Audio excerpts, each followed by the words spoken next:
Chemical City Double Reeds is a full-service double reed shop specializing in the sale of instruments, cane, accessories, and sheet music. Double Reed Dish listeners can enjoy free shipping with code DRDISH, all caps, no spaces. Visit them in Baton Rouge, Louisiana, or online at chemicalcityreeds.com. Hey, oboists! Have you ever found it difficult to sort out when and how to find a new oboe or English horn? Oboe Chicago streamlines the process, providing personal and professional consultation and a large selection of lovely instruments. The process feels comfortable and thorough. Selection includes F. Fleuret of Paris, Howarth of London, Covey oboes, and Fox products. For a current listing of Oboe Chicago's selection, please visit www.oboechicago.com. For a credit of $100 toward shipping, mention Double Reed Dish when you call or email Shauna. Hi, I'm Galit Kaunitz. And I'm Jacqui Wilson, and you're listening to Double Reed Dish, a podcast for oboists, bassoonists, and the people who love them.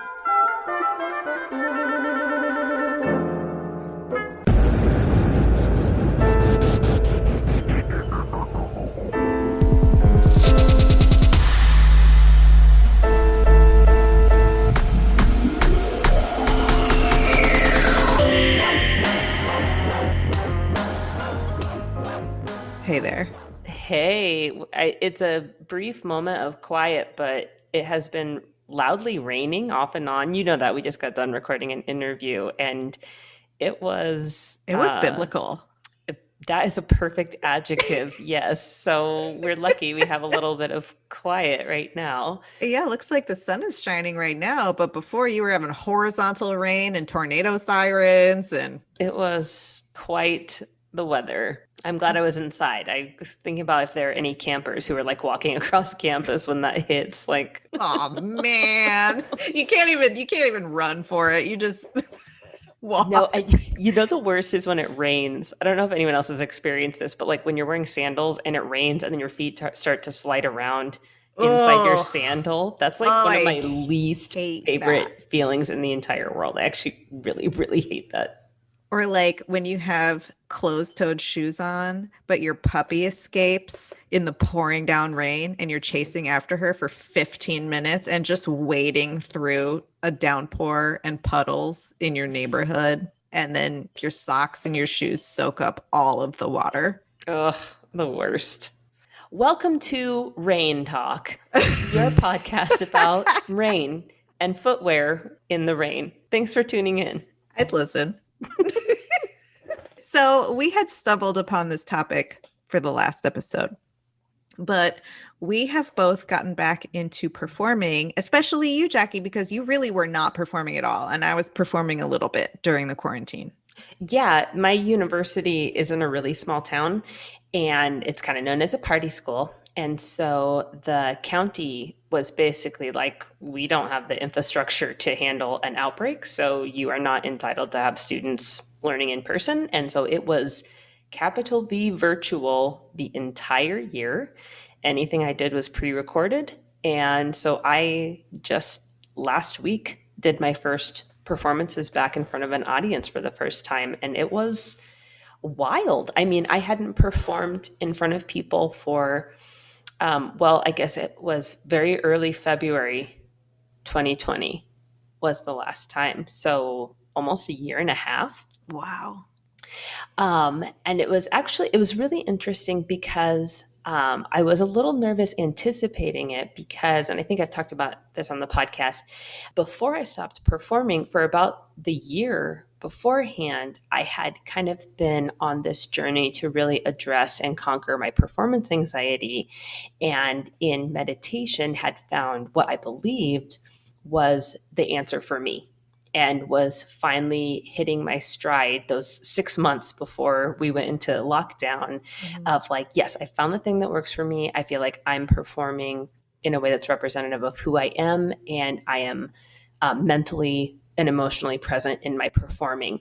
And so it was kind of like, I don't know, I guess superstitious of like, is it still going to work? Or was it too fragile? Yeah. Have I lost my magic? Did I lose my momentum and in the process lost my magic? And so I kind of had that going on mentally as I was preparing to be in front of an audience, I was kind of maybe doing like not the kindest self talk in.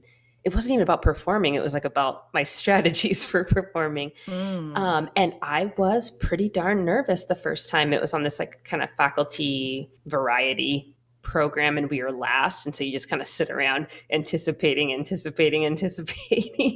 But the performance went really well. And in my mind, I was so like shaky and nervous. And then I watched the live stream back and I was like, that was pretty darn good. I'm happy with that. Yeah. Yay! And then we had our faculty quintet for the summer program recital. And yeah, except for maybe a couple little butterflies right at the beginning, I was like, yeah, I'm back. I have my tools, I work them, I implement them, prepare well, go out there and enjoy what you do. And so I was surprised at how nervous I was the first time back, but I think it's kind of like getting back on a bicycle. And Mhm. I just got back in it and had so much fun, especially on that second recital. I was just like, yes, we are back. This is awesome. I love that. But it was kind of interesting because at camp orientation, we did like it's a Lutheran affiliated camp, and so we sang a hymn together. And there were several people who were really emotional because it was the first time they had made music with other people in the same space, and that was really special to just see people experience that type of connection and the emotional magnitude that it held for them. It Mhm. was just kind of a nice balance to that like nervous, it's all about me, I'm in my brain, to no, it's all about connection, and it means a lot to our audiences and to our colleagues and everything, and la la la. What about you? Well, I kind of have two reactions because on the one hand, I feel like I've been performing here and there, it hasn't been a complete hiatus for me. Mm-hmm. So I don't feel like all that much has changed. But on the other hand, I did a recording session. It was my very first professional recording session that was like 4 or 5 days long, like with a quintet. And it was a really exciting opportunity. And in preparing for it, I had like a 3-day read freak out like I haven't in years. Because you haven't needed reads in years. Because I haven't needed reads this good for Mhm. years. So, I mean, I felt like I was taking it in stride, but my wife, Becky, Would like to argue. she was like, you need to take it down like 10 notches because I can't handle this. Because I'm like scraping like crazy. There's a cane dust in the air and I'm like screaming at everyone. And she's like, I cannot handle you. I'm going to go outside. Like that level of like neuroticism and just sheer panic, I have not experienced in a really, really long time, like pre-quarantine. So I would say that consciously, it's all same, whatever. Subconsciously, It manifested itself in your reads. we did a call to our listeners because we can't be the only ones just kind of getting back into the swing of things, although I'm sure more people will have these experiences come the fall. So I'm really curious, once fall rolls around and we start getting more like regular concerts and recitals and things, how that's going to go for people. But we got some really beautiful, thoughtful opinions on our Instagram. This one is from Andrew, and Andrew says, it was a surreal experience, both good and bad. It felt amazing to be in the room with people there to enjoy our performance. On the other hand, I really had to battle feeling the anxiety of having been out for so long and the negative self-talk / judgment when things weren't feeling as comfortable as they had a year and a half ago. And I think that's spot on. Yeah, for sure. I mean, similarly, Kimberly said it felt unfamiliar yet familiar all at the same time. I definitely appreciate it more, but her anxiety came into play Mm-hmm. as well. And I don't know, I just think there's power in speaking these things out loud. Mm-hmm. You know, performance anxiety and negative self-talk can be such an isolating feeling, and it like you're not the only one. This is a natural, especially for those of us who took significant amounts of time off. This is a Yeah. natural way to feel, and we will ease into it and Mm-hmm. whatnot, but you're not alone. And you never were, is the other thing. Exactly. Yeah. Well said. All right. Well, it's not raining and I have to walk across this campus, so maybe I should strike while the iron is hot and How are go. you wearing flip-flops? Are they dry? I am in sandals, and as of right now, they are dry. I'd like to keep it that way.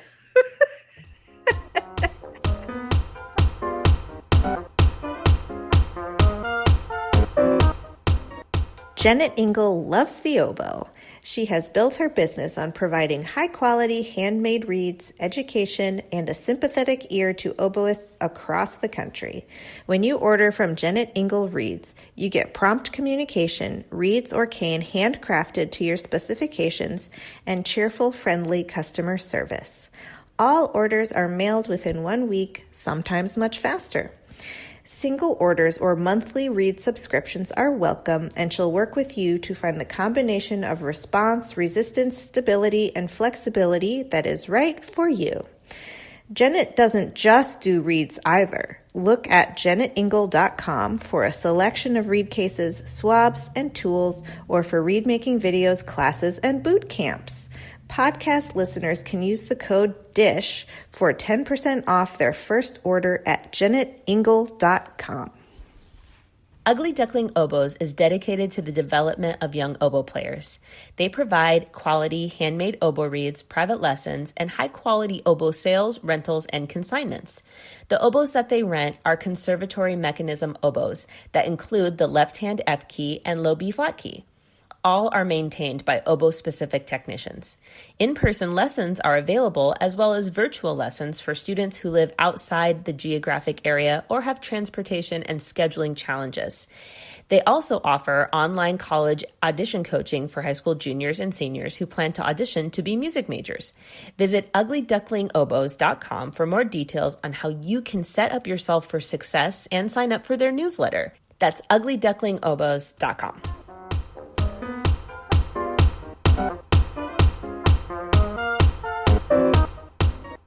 We are delighted to welcome to Double Reed Dish Ruby Ashley, professor in oboe studies at the Royal Irish Academy of Music. Welcome to Double Reed Dish. Thank you. We love to start off by getting to know our guests by hearing about how they came to play their instrument. So can you tell us how you started to play the oboe? It was quite a journey. I was very lucky in that I was born and brought up in a very small town called Ashby-de-la-Zouch. It was a county in England that had the very first system where every school had peripatetic teachers visiting. And I was given the opportunity, well, we all played the recorder and I hated it and never practiced it. And the one oboe that they had in the school, they gave to one of my friends. And I was absolutely disgusted. I thought, and of course, I didn't deserve it. I didn't practice the recorder. So I came home, and my father was, he had a very extraordinary attitude to education, really. And he was very strongly felt that, well, as far as he was concerned, his children were all geniuses. I actually think a lot of parents suffer from that. But anyway, so when I came home and said, I didn't get the oboe, my friend got the oboe, he was well, this was not going to happen. So as he had quite a large jewelry business in a small town, big fish, little sea kind of thing, he knew a lot of people, and there was an elderly lady who had an oboe in her attic. And she said, Hugh, you take this for Ruby. She can use this. So I got my first oboe free. But the only thing was that it was really cracked. I mean, you could see the cracks in it. Oh. Now, I didn't know what these were. I just thought, oh, this is a really old oboe. So I started trying to blow down this thing. And of course, as the cracks open after a few minutes, it's very quiet. My parents thought, oh, this is amazing. Ruby's taken up a very quiet instrument. Anyway, eventually it transpired that they did realize there was something wrong with the oboe. And another friend of my father's said, look, you can have this oboe for 70 it was pounds at the time. So you can have this for 70 pounds. So he bought this oboe for me, and it wasn't great, but it did the job. And then because all our lessons and everything were paid for, we had a peripatetic teacher that came round once a week to give us music lessons. And it was all the woodwind instruments. And I can remember looking at a friend of mine who was learning the clarinet and thinking, well, I'm easy because it's much easier for me because at least the oboe fingerings are like the recorder. I felt I had very little to learn because, I'm 90% there with the fingerings. Anyway, when you were pretty good, you were then joining the Leicestershire School Symphony Orchestra, which was an orchestral system that started off when you were about 10 or 11 years old. You'd go, if you played a wind instrument, you'd join the military band, and which was what I went into. And I'm actually an identical twin. And my identical twin sister played the clarinet. So we both joined the military band, and we had our very first away course for a whole week. And all we did was rehearse and practice pieces and everything. And I thought this was fantastic. And I found it very hard when I first went into this because everybody seemed so brilliant and they all knew what they were doing and I didn't. But actually, within a couple of years, I didn't really want to be in it anymore. And the next orchestra up was the intermediate orchestra. So my twin sister went into the intermediate orchestra and I was held back because they had enough oboes. And that doesn't work with identical twins. You have to follow each other. Mm-hmm. And I thought, they've let her in because they're short of clarinets and they're not letting me in. So I thought, well, I'm not having this. So I went up to the director, who was a lovely man, very jolly, a bit like Father Christmas, actually, but with no hair. And I went up to him and I said, excuse me, Mr. Pinkett, you've just put my sister into the intermediate orchestra and I think I should be in it as well. He looked at me and he said, how old are you? And I said, I'm 10 and a half. A half was very important. And he said, well, can you play a chromatic scale? And I said, yes. So he said, so play one. So I played a chromatic scale and he said, you're in. So that was fantastic. I was in the orchestra and that was where I wanted to be. But after that orchestra, you went into the senior orchestra. Now, the senior orchestra was an orchestra where we did television programs, we did professional recordings, we worked a lot with Andre Previn. We had amazing people. And we didn't pay a penny for anything, which was just as well because my parents weren't loaded with money. But when I think about it now, that was incredible. And Andre Previn, we were at the time, because it was the very first county to actually have an orchestra and to promote music in such a way. And it was a very working class area. There was a lot of coal mining, and there was a lot of people that wouldn't have had the money to pay for lessons and instruments and have all of those opportunities if it hadn't been provided. But that system has been taken up along the way by different counties. But I don't believe that any of it is now free. It didn't survive? No, I mean, we did tours. We went abroad, we did tours, and not a penny. We didn't pay a penny, nothing. It's such a great way to combat the inherent classism. And that's what I hate. That is what I really hate, because I had a very strange start to my musical life, because although I loved Mr. Neil, he eventually disappeared. He probably retired, and I was supplied with another teacher, and I won't mention her name because she's a composer and she's quite well known, but she was absolutely horrible. She was so horrible to me. She used to smack my fingers with a ruler if I got the notes wrong on my scales. Oh my goodness. I mean, she was just, she wasn't an oboe player. And I think I think she must have been unhappy. Anyway, I stopped going to the lessons, of course, because you wouldn't go to them. And Eric Pinkett, he knew that, I don't know, he must have seen something in me, and I'm certainly not being big-headed, but he obviously saw something, probably saw spirit. I'm not sure if he saw talent. He arranged for me to do an audition for Janet Crackston, and she accepted me as a student, as a private student at the age of 14. Amazing. And all my lessons and all my travel was paid for. And once a fortnight, my mother would drive 120 miles so that I could have a lesson with Janet. And that was when I began to really learn the oboe, because I hadn't really, up to then I was teaching myself. And the only thing I'd been studying up to then was the piano and singing. And I was doing all the singing grades, which I absolutely loved. And I remember when I was about 12 years old, I wanted to do vibrato because I'd heard other oboe players doing vibrato, but nobody was telling me how to do it. And so I just copied. I copied what I would do when I was singing. And I found the only way I could get it to work was actually by using my abdominal muscles. But then because of all the singing, you begin to get a vibration in the throat quite naturally. So when I went to Janet, that was about the only thing that I was doing right. Because she changed just about everything. But she was so, I mean, I heard Nick Daniels talking about her. She was the most wonderful lady. She was so calm. And if you did something and she didn't like it, she'd just say, "Oh dear." And then you oh, right, I'm going to fix that. I always felt with Janet that I had her on a pedestal, because to me she was just a queen. Well, she's a legend. Yeah, and she had a cat called Costo, and Costo used to go around her neck sometimes when she was teaching. Oh, and she was an absolutely magic lady, absolutely magic.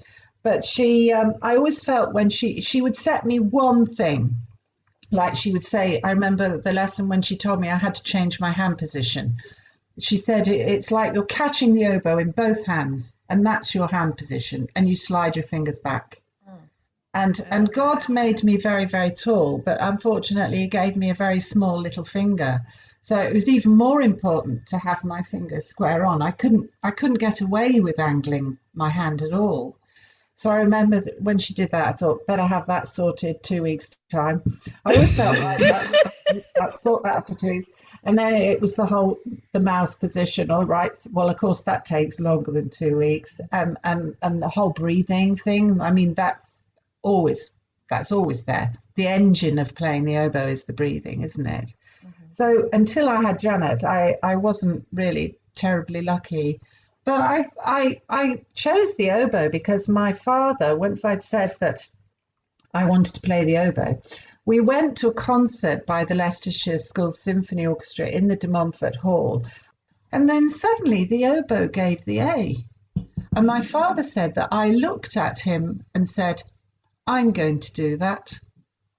And that was when I decided to play the oboe, and I just adored the sound. I felt it was the nearest to the human voice that any instrument could be. And I know people say it's the violin, but that's rubbish. It's the oboe. It's in your mouth. It's actually part of you. It's your voice box. It's the thing. Mm-hmm. So that was my start on it, on my journey on the oboe anyway. What led you to decide to become a professional oboist? Could you lead us through your training and educational journey? Well, I suppose if I was being really honest, we have to, at some point in our lives, we have to think, I'm going to have to earn some money. Right. Before I went to college, there was a lot of competition between myself and my twin sister. And music was the one thing that I felt I was absolutely brilliant at compared to her. Now you have to understand this is not a high bar, but, and by which time she played the double bass, and I just and the whole the whole thing with the Leicestershire Schools Orchestra was that it was like a professional orchestra. It just gave me such a taste of where you could go. And I didn't want to study anything else. I just didn't want to. And I think I felt that music was one area that I could really excel at and I could make it. I never considered doing anything else until I was about 22. And then I decided, oh, this is all getting a bit difficult. And so I decided to go to, I went to Leicester University to do, they did a kind of survey of your perfect career. And I thought, well, I'll just double check this. I'll go to the university and I'll do this, and it should come out professional musician. So I did the survey. I answered all the questions, my qualifications, and what I wanted out of a job. And you'll never guess what my ideal job was. It was merchant banker. Oh my God, that's so different. I know. And I thought, oh, I think they got that algorithm wrong. So I didn't. I went to the Royal Northern in the end, but I did continue having lessons with her. Though I was assigned Sonia Wrangham at the Royal Northern, but I still used to go to Janet as well. So I was very, very happy there, and the opportunities that were afforded me there. I remember winning the concerto prize, and that was fantastic. And my father, who was always worried, he always wanted us to take sensible jobs and do things that would be very, very secure. But Mummy said that when he came to that concert and saw me walking out in this pink evening dress carrying my oboe, I think he was very proud. Oh. And then while I was at the Royal Northern, because we didn't have money, so I always was aware that I had to make sure that I had money. So I had the grant system that gave me money, all the money I needed for accommodation, and paid my fees in England. And I thought, right, well, I'll apply for scholarships to study. So I applied for a German government scholarship. I don't know if you've heard of them, Deutsche Akademische Austausch Scholarship. Mm-hmm. So I applied for one of those, and fortunately I got one. And the previous summer, I'd been touring with a wind octet, and we had gone to a place called Hitzacker, where they have a fantastic chamber music course. And I'd heard of the most incredible performance of the Prokofiev quintet for oboe, clarinet, viola, violin, and double bass, and the most amazing oboe player. And Michael Schubert, I think his name was, and he was terribly good looking, which I think always helps, doesn't it? Beauty is currency always. Always. Well, I thought I have to meet this oboist. He was absolutely incredible. I mean, that slow movement where you've got to be terribly clever with your breathing, or double breathe, all low notes. I mean, his playing was fantastic. So I met him afterwards. And he told me that he'd double breathed through that bit anyway, and then, which I found really interesting. I wanted to know all about this, because nobody talked about that with me ever. And I asked him who he was studying with, and he said he was studying with Helmut Fincherman. I'm not sure if you've heard of him. Mm-hmm. He started an orchestra in Germany called the Deutsche Baroque Soloisten Orchestra, German Bach soloists. And I worked with them actually as their principal oboe when I was over there. Basically, it was a freelance orchestra, but always used the same players. And you played Bach. We did the Bach suites. And Fincherman was a fantastic oboe player. And I decided that if this was the oboe teacher that Michael had, then I wanted to meet him. But anyway, I decided that I had to meet this teacher, because part of the German government scholarship is that you have to be accepted by the teacher. So I thought, well, he's not going to accept me if he's not met me, so I have to go over there. And so I went, I booked myself a flight to Detmold. Well, it was actually to Hamburg, and then you get a train to Detmold. And I'd never flown before. I hadn't ever been on an airplane. Wow. And I had a big overdraft as well. I booked the flight, and then I told my father that I booked the flight, and it wasn't cheap. It was hundreds. It cost so much money then to fly. Anyway, so I booked this flight. It was terribly exciting. I didn't tell anybody at the college, and I was supposed to be playing principal oboe in the college orchestra. I can't even remember what the program was. But I thought, I have to go now, because if I don't go now, I'm going to not be able to go, because he wasn't there all the time. Like most professors, he might be there for 2 weeks and then he'd be away a month and all this sort of stuff. So I thought, right, I have to go. I hadn't thought about where I was going to stay, nothing. I just had to get there. So I found the flight so exciting, and I got to Hamburg, and then I had to get myself to the railway station. And then I realized, actually, Ruby, you don't speak any German. And I had to get a train to get me to Detmold. And I couldn't actually understand. I kept saying the word Detmold and going to the platform, and I always seemed to miss the train.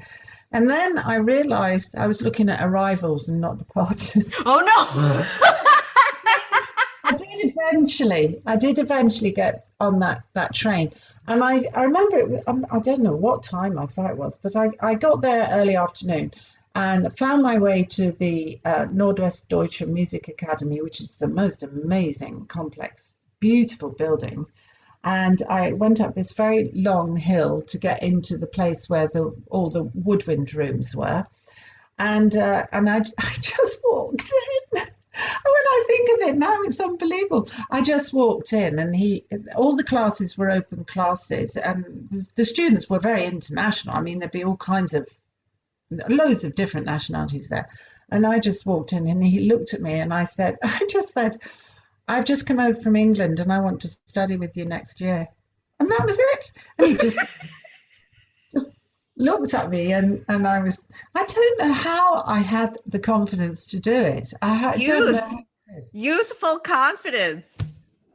And I just sat down, and then he said, right, you stand up and play. And I think I did the Bozza Fantasy Pastoral, which is just a good showpiece. It shows just about everything you need to show. And he just said, you're accepted. And that was it. And then he said, and do you have anywhere to stay? And I said, well, no. And he said, well, I can put you up. And then one of the students in the class said, whose name was Katrine, she said, Ruby can stay with me. And she had an apartment. I'd never met these people before. If my daughters told me they were going to get on a plane to another country that didn't know where they were going to stay or anything else, I wouldn't be letting them go. I mean, but I didn't tell anybody. I told nobody. I didn't even tell my father until after I was back. Oh my God. Apparently, while I wasn't because I didn't turn up for the college orchestra rehearsals and everybody wanted to know where I was, there was a lot of anger about it. Heads of department, that sort of thing. You shouldn't behave like that. Only when I came back and I told them that Fincherman had accepted me, they weren't quite so cross. And then, of course, when I was awarded the German government scholarship, because there's only 2 given in the whole of Great Britain, and actually that year both of them went to the Royal Northern. The other one went to a bassoon player called Mike Duffin. So I think they didn't mind quite so much there. So off I went to Germany, and that was a fantastic time. But then when I was in Germany, I started to worry. Now, I stayed longer than my German government scholarship. I worked for a bit with the orchestra, but then I decided I didn't want to. If you stay in a country, there comes a point where you think, right, I didn't want to live there. I just didn't want. It wasn't the country that I wanted to be in. My father hadn't been well. He'd had another heart attack. My father had 5 heart attacks from when I was age 9 years old. Anyway, I wanted to come back because I knew that Daddy wasn't very well. But the funny thing was that I came back from Germany and I went to Goldsmiths University to take part in the the Orchestra for Orchestral Studies, it was called, and it was an orchestra that was formed by postgraduate students, and I decided to do this before going to America. I got another grant. I talked to my director of music and education. I had to perform to him, and that wouldn't happen now. He gave me my audition in his bedroom.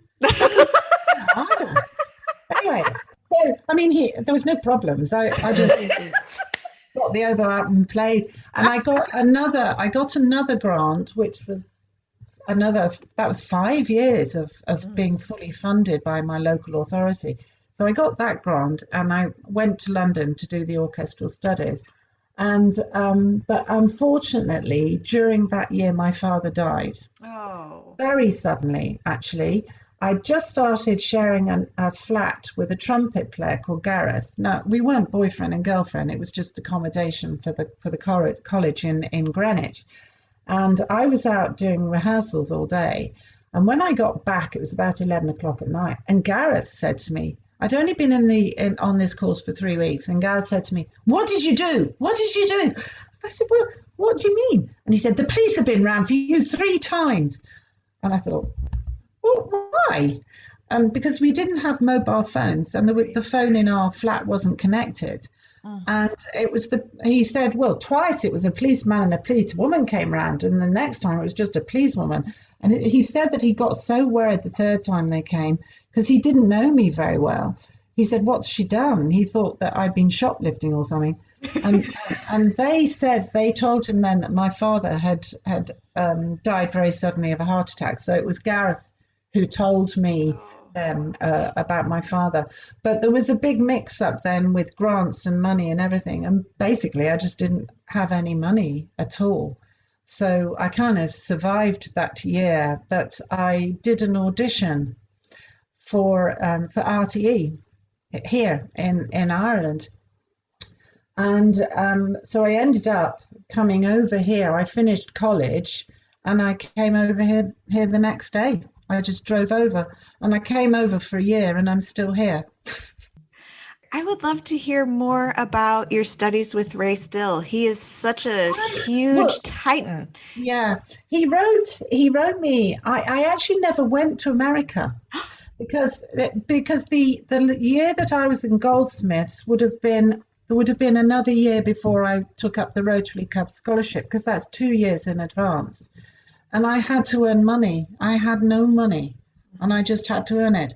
And I decided when I got the opportunity to come, to work for RTE, to come over to RTE, I decided that it was time I did, because by then I had been studying for over 6 years, and I just had to earn money. And if I'd gone to America, I would have had my scholarship, but I wouldn't have been actually be able to professionally play, because I'm not an American citizen. Right. So which was a disappointment, because he said he was so looking forward to me going there, and I was looking forward to it. But life is timing. Sometimes you get opportunities and they just don't work out. And I came over to Ireland, and I mean, it's a place that to start off with gave me an awful lot of laughter. So, and the Irish are absolutely magic. I mean, they are wonderful. So I never did study with Ray Still. I came here. Speaking of magic and opportunity and fun and laughter, you played in the band The Waterboys. And I just need to hear more about that. For the Americans who are listening, would you please tell us a little bit more about the Waterboys and their role across the pond? Yeah. Well, I'll tell you the story of how I actually got the gig, because I think sometimes I feel my musical knowledge is terribly limited, and this was one of those occasions. I was actually watching the television, sitting on the floor with one of my daughters, and I got this phone call, and this voice said, "It's Mike Scott," and I said, "Pardon?" He said, "It's Mike Scott of the Waterboys. We want you in our band." And I said, Excuse me? I said, I actually thought it was one of my friends being silly. So I said, you'll have to excuse me, but I'm not quite sure who you are. And he started singing, "This is the whole of the moon," down the phone. This is the whole of the moon. You know, you'll have to listen to it. It kind of made them that song. And then I thought, oh, right. And I said, oh, I have heard that song. This is really proper. So I said, gosh, I think I'd be very interested. It sounds very interesting. And he started talking to me. It was a new show called Appointment with Mr. Yeats, and they wanted oboe and corangle. I actually played oboe, corangle, and oboe d'amore in the show in the end. But he said, I said, well, you know, discussing the usual things. What is the fee, and where are we going, and I said, what's the dress code? Which was so naive, because of course there isn't one. I said, do I have to wear all black, or is this formal? I actually said, is it long black? And he was so, pardon? And I said, well, and then he said, Ruby, you'll be on the stage. Because I've spent my life being in a pit. You know, being in a pit. So it was completely different. And I said, and when I said dress code, he said, what do you mean? And I said, well, long black. And he said, whatever you like. He said, anything. So I actually a bit naughty. I said to him, is black leather okay? And he said, great. So preferable. It's preferable.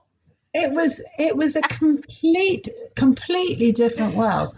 When I went into the first rehearsal, I didn't know anybody. Everybody's, oh God, they're fantastic musicians, but in a different area of music, and they have a different way of talking. And I was standing there, and I think it was a little bit of a test, actually. There was, I think there was 21 numbers. It was either 21 or 22 numbers, and I had to memorize them all, because you had to be on the stage with just your oboe and your instruments in front of you. And the hard thing about the memorizing was that actually, because you had to listen to the music over and over and over again to know that riff came 8 times before you come in and you play this. It's a very repetitive type of thing. The music itself isn't hard. It was just the fact that it's not like memorizing a concerto or a sonata where it goes into you're singing it in your head. You know it under your fingers. It was a kind of different way of working. But in the first rehearsal, we played something, and the first thing was everybody was going on about mobile phones, and don't even have it on silent. Turn it off. It interferes with the speakers. Mike goes mad. It was like, mustn't make Mike mad, you know? So everybody had their phones off because it interfered with the speakers. And then I'm standing there, and we're playing one of the numbers, and I can't remember the name now. And he stopped, and he said, no, Ruby, I want you to do it like this, not like that. And we did it again. He said, can't you hear it? Can't you hear it? No, like this. And he made me do it about 6 times and saying, oh, it's getting a bit better. Do it again. Do it again. And they all sounded the same to me. But I know now that actually what he was doing, he's a charming man, but what he was actually doing was saying, I just want you to know that you're working for me and you will do it like I want it. He was putting a stamp on it, type of thing. But I remember when we were doing a balance, and they kept talking about wedges, and I didn't know what they were talking about but I didn't want to look like I didn't know what they were talking about. In the end, I just had to ask somebody. I asked one of the stagehands, because the only wedges I was familiar with were shoes. Right. But it's not. It's a massive speaker. They refer to the speakers as wedges. And I'd never heard that. I mean, I know some of the recordings speak from when you're doing sessions and stuff, but I have to tell you a funny story. In we had sound checks for every show that were 3 or 4 hours long. Mike Scott was a complete perfectionist, and that's why his stuff is so good. And we were going over and over and over stuff. And the guy that was doing the sound, Paul Keogh, I think his name was. He said, I don't understand how in the rehearsals we always get a lot of you, because they adjust the microphones and you're standing just there. And he said, we get plenty of you in every single sound check. And then the show comes and we can't hear enough of you. And I just looked at him and said, yeah, but for the show, I'm wearing high boots with 4-inch heels. So I'm 4 inches away from the microphone. And he hadn't realised, and I hadn't thought about it. And that was why, because Mike Scott liked us all to be kind of zanily dressed. And I had these over-the-knee boots with really high. It made me about 6'1" because I'm 5'10", so they were like really big high heels. So it was to play standing in these. Yeah, but you see, it wasn't. I can't play in heels. The music was not like playing a concerto. It was a completely different world. I've never walked in all my years working, doing gigs in various orchestras and opera orchestras and all the rest of it. I have never walked in to a dressing room. There was only 3 women in the band, so his dressing room was just for us, with a fridge full of a selection of beers and wines, and a countertop with fruit, loads of different greens. I don't know if you get greens chocolate. It's an organic chocolate. Loads of greens chocolate, biscuits. It was like an Aladdin's cave of goodies. I have never, ever walked into, and the way that we were treated like queens. And the staff, and I mean, I remember one of the guys that was one of the roadies. He said, "Oh, I think you're getting used to this, Ruby, this rock chick thing." I mean, coming out from shows, coming out the stage door, and the first time somebody came up and said, "Can I have your autograph?" And I went, "Me?" It's like, what? So you're like, I'm the oboe player. Are you sure you don't want that guy? Yeah, it was a completely different world. And I just wish in this country that classical musicians were valued more, because we've been having since 2008, things have really become much harder.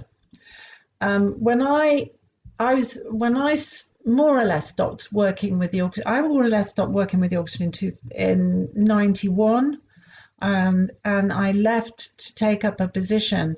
I'm sure you've heard Christa Berg. You know the name Christa Berg.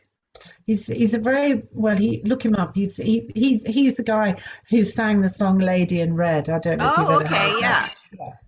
Well, he owned a school. He owned Arravon School. And I took up a position there in 91 as head of music there, and I ran 3 mini marathons to buy instruments and all kinds of stuff. And I was there for 20 years, but it was a perfect position for me because my 3 daughters were young. I didn't have to tour, but I could tour if I wanted to when my husband wasn't touring. So I had the security of having the job at Arravon, which was a fantastic place to work. But I could go off and do loads and loads of different things. And that was when it was after that, way after that, it was during my time that I was still head of music. I did the Waterboys and I did Wexford and the Irish Chamber Orchestra. I did that. I played principal over in that. And I did loads and loads of very varied work that it wouldn't have been quite as varied if I'd been doing the same job every day. So I found that the first gig that I did with the appointment with Mr. Yates show, I'd spent the day rehearsing the Bach B minor mass, and then I had to rush off to the Abbey Theatre, get on all the leather gear, and go and do a a water boy's gig. It was like black to white. I love that. It was so varied. But 2008, with the financial crash here, a lot of the groups that had existed that employed freelance musicians for music, for concerts they wanted to put on, they started to use the orchestras because our RTE used a lot of advertising. So the managers started to, I don't really know how to say it, but the gig scene disappeared because the gigs began to go to the orchestras, whereas orchestras would never have done them before, but they needed the work as well. So, and then, so we haven't, so a lot of it, I mean, I'm still busy doing chamber music and lots of other things, but the whole scene has changed a lot here. And now with COVID, we've actually been locked down for 15 months. We haven't, all the tours that I had organized, I started working in the Irish Symphony Orchestra as principal oboe, which I loved. We were doing tours with films where you have a live orchestra and you have the film in the background or in front of you. But of course, none of the venues are open, so everything has stopped. We did one, there was a keyhole of time over Christmas. I'm not even sure if it was much as 2 weeks. We did a live stream concert, which was one of the most miserable experiences of my life. I absolutely hated it. We had to record in a church it was freezing cold, all the doors open, and social distancing. And as you're walking in, it's just a horrible feeling. I don't know if you've gone through it. You're walking in, and everybody's going, and you're not allowed to sit near to anybody, and all the string players are masked up, and I got so cold, and I just hated it. And we did a chamber music concert when there was a tiny keyhole that was open, but we've been virtually shut down completely since the 15th of March last year. So it's a long time. Still. Yep, still. They've started. I teach Stephen Donnelly, our health minister. I teach his 3 sons, and absolutely wonderful man, and gorgeous children as well. But they're running a kind of pilot to see. I'm not actually sure what the experiment is, but the Limerick Concert Hall is going to be opened for a concert. So I suppose it'll be with social distancing. They'll allow a certain number of people in. They're just very aware of making sure that the figures are kept down all the time. Mm-hmm. So, but I find it very hard to understand that the horse racing is going ahead. The cinemas are going to open. The pubs are going to be opening next week, but none of the theatres. We did one concert in a small theatre. I can't even remember now if it was the beginning of January, I think, because we shut down again. We were unlocked for about 10 days over Christmas. And then all the figures went up, so it was closed again. I can't even remember if we were closed before the new year. I think we were closed down again before the new year.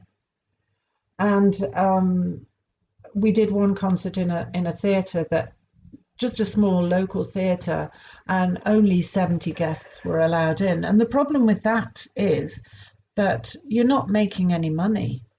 I mean, we don't play music to become multimillionaires anyway, but you've still got to put bread and butter on the table, and you can't make money because you can't suddenly say there's only 70 of you, so we're going to charge you twice as much. You can't say that. And children, my students in the academy have suffered because they haven't had any performing groups at all. I've arranged Zoom classes and things, but that's it. And all the reed making. I mean, I did a master's in music in 2008, and I started a reed making business called Ruby Reeds. It's a bit geeky, isn't it? I wrote a book about reeds actually, but because I find it absolutely fascinating. It's your whole voice box. It's absolutely everything.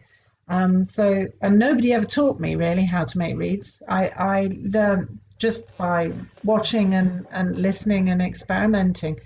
But I supply them to some professionals here and a lot of the students as well, which is enough. I don't want to advertise. I don't want to advertise and find that I'm making 100 reeds a week or something. I think I might lose my brain even more than it's. I couldn't do that, but I do think it's a major part of playing the oboe. But it has to be done. Everything has to be done with humour. So it's all quite a learning journey. But I have had some very happy times with my students. I mean, I'm back teaching one-to-one now. But I was thinking when I go back, the Academy's going through a big building project at the moment. About 23 million is being spent on. We're going to have the most fantastic building with every single facility you could possibly want. But at the moment, we can only use one part of the building, and so one day a week I have to teach elsewhere because there just aren't enough rooms. But when I get my room, I'm going to put big signs up on the wall, and it's going to say laughter. That's the first thing I'm going to say, because I think children learn much more beneficially when they're laughing and when they're happy. 1,000%. What we have to understand and know that even with third level students, the percentage that make it successfully are very small. And so everything that we do, that one of the most important things that we are doing by teaching and by loving what we're doing and hoping that other people enjoy it as well, is we're creating our audiences for the future. For the people that actually may end up in some financial job, and they might give you a few thousand when you need it. That's the foundation. You're building on a love of music all the time. Mm-hmm. The people that come to do it and earn a living are a tiny percentage of the people who love it. And I think that generally in teaching, that I mean, I'm not criticizing anybody I've listened to, but to be perfectly honest, I don't think that you grab somebody's love by telling them to do this book of studies and that book of studies and that book of studies. What I do is, yes, they still have to do studies, but I do it in a different way. And I mean, I don't have there's the number of students that learn. Obviously, Ireland's a very small country. Well, I think the population might be nearly 5 million. It's tiny compared to anything you have. But first thing I did was I completely changed the oboe syllabus. And I put in a whole load of jazz studies, jazz pieces that you can do with a CD for your own enjoyment, although you can't do it. Obviously, you can't use the CD in the exam. But we have a very prestigious music competition here called the Feis Ceoil. And I sit on the I don't know what you call it. I suppose it's not the board, or it's on a panel of other musicians who set works for this competition, and it gives young performers opportunities to perform with the orchestra, to get money, to study all kinds of things. And so I chose two pieces this year, and one of the pieces was an unaccompanied piece in a book called FX for Oboe, and it's called Latin 8, this piece, and it's with a CD, but you can't use the CD in the Feis Ceoil. But it's a really fun piece. Ooh, so I want to learn it. You're just getting more people wanting to go into the competition. The more people that enter the competition, the better the competition is. There's no point in setting a piece that's ferociously hard that nobody wants to do. The idea is always to show what somebody can do, and it just so happens some people can do it better, of course. But the two books that I am using so much now, one of them is very aptly named The Good-Tempered Oboe. Ooh. And it's by, I think you're going to laugh at this, it's published by Itchy Fingers. I'm writing this down. And the other book, which I think is fantastic, is called FX for Oboe. And it's by, I think it's by David Gale. Now, the FX books isn't particularly hard. The Good Tempered Oboe book has studies where you have to swing, where you have to learn jazz techniques, where you're bending notes, when when you see the straight line and it's like a glissando. It's got all that kind of thing. And the later studies are very hard, but they're fun. And I find, like, I've been told recently that I've got a little girl of 8 years old who's going to start the oboe with me. Yay! And I think the first thing she has to do is just love the pieces she's doing. Yes. And then I use the other thing, which nobody's mentioned in any of the, I haven't listened to all of them, but the recordings, that visualization. I think visualization in learning is terribly important. When my not such a nice teacher, and actually other teachers as well, I had classes with all kinds of people. Leon Goosens was the most incredible guy. Wow. I'd only been playing about the oboe for about 6 months when I played to him. He was a giant of personality, but such a gentleman. But everybody would say to me, you must support your breathing. And this confused me. If I said to you, are you supporting yourself? You would go, yes, of course I'm sitting down or I'm leaning. That word, I don't know why it's used, but it does not equate. I can't equate that to. I just can't equate it to breathing. So I don't use that word at all. I never say support your breathing. I say push as if you're on the loo. And then just to show them, because everybody goes on about speed of air. Well, I mean, if somebody tells you you've got to blow very hard, that's still something that means a different thing to everybody, isn't it? Mm-hmm. So what I do is I put a €50 note on the wall and I say to them, you hold that there for 10 seconds, you can keep it. Then they'll blow. Then and then you can say you didn't manage it. So your airflow, while very good while you were trying, has to get better. And that they don't forget that, because suddenly they understand what you mean by more air. You have to give people something visual, something that they're not going to forget. And I use that, and I use sense of humor in my lessons a lot. And lots of different breathing exercises that are fun.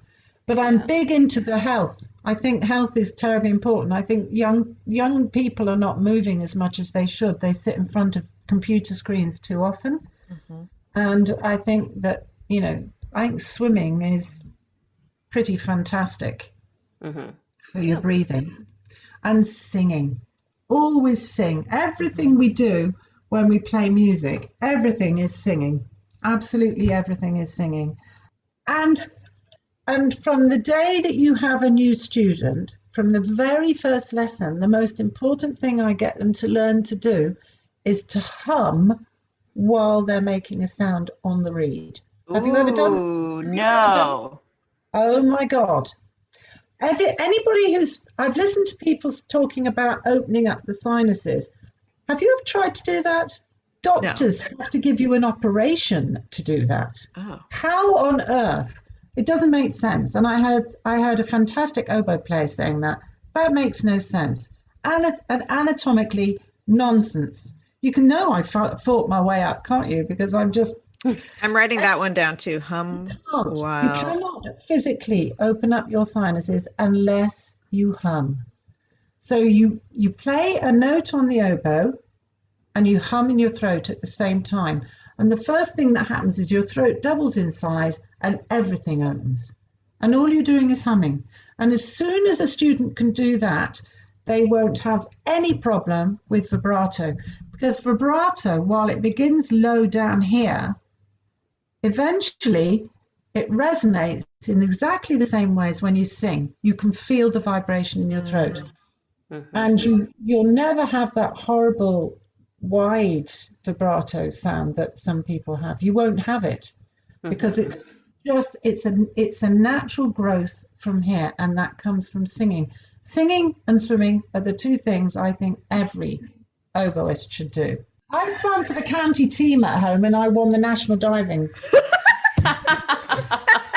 You are my favorite person in the entire world. Ruby, Ashley, thank you so much for joining us today on Double Reed Dish. This has been just such a wonderful time spent talking about your journey and what's important in oboe playing. And I'm going to go hum on my reed.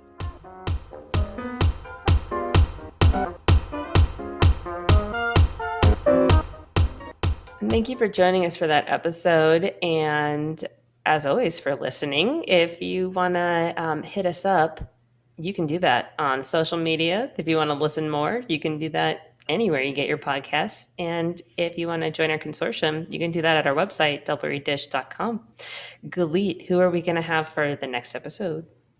We have a wonderful interview with New Zealand bassoonist Ben Hoadley. Can't wait to share that one with you. Jacqui, let's end this nerd parade. Go make reads. But don't freak out. Exactly.